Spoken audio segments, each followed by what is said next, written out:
तो हम पढ़ रहे हैं जलियांवाला हत्याकांड। 13 अप्रैल 1919 में एक जो जघन्य अपराध हुआ था जलियांवाला हत्याकांड, उससे पहले इसकी देखते हैं कि इसकी सतह कहाँ से रखी गई, इसकी नींव कहाँ से रखी गई है।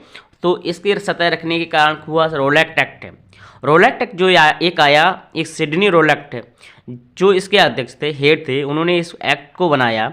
उन्होंने इस एक्ट को बनाने का मुख्य उद्देश्य था कि जो हमारे जो क्रांतिकारी हैं, जो क्रांतिकारी गतिविधियाँ हो रही हैं, उन्हें कुचलने के लिए बनाया गया था। ठीक है, इसमें एक कानून बनाया गया, काला कानून कहा गया इसे, कि संदेह के आधार पर किसी भी व्यक्ति को आप अरेस्ट कर सकते हैं, गिरफ्तार कर सकते हैं, और उसे ना वकील करने का अधिकार था, ना दलील करने का अधिकार था, ना अपील करने का अधिकार था। दलील का मतलब जो होता है कि आप अपनी बात रखने का अधिकार भी खो देते हो, आप अपनी बात नहीं कर पाओगे। और जो अपील होती है, आप डिस्ट्रिक्ट कोर्ट से हाई कोर्ट में अपनी बात रख सकते हो, हाई कोर्ट से सुप्रीम कोर्ट बात रख सकते हो, वो भी अधिकार उन्होंने छीन लिए थे, भारतीयों के अधिकार। अब वकील का भी अधिकार छीन गया। तो इस प्रकार का ये कानून इस तरीके का था कि आप लोग इस कानून को ऐसे मान लीजिएगा कि आपको संदेह के आधार पर गिरफ्तार तो कर लिया जाएगा, लेकिन छूटने का कोई पता है ही नहीं।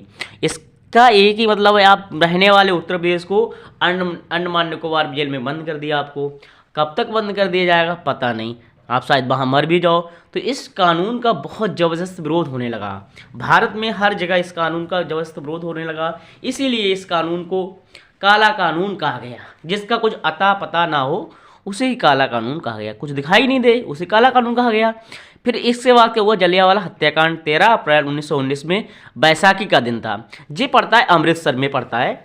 एक उस समय भारत के वायसराय थे लॉर्ड चैम्सफोर्ड भारत के वायसराय थे।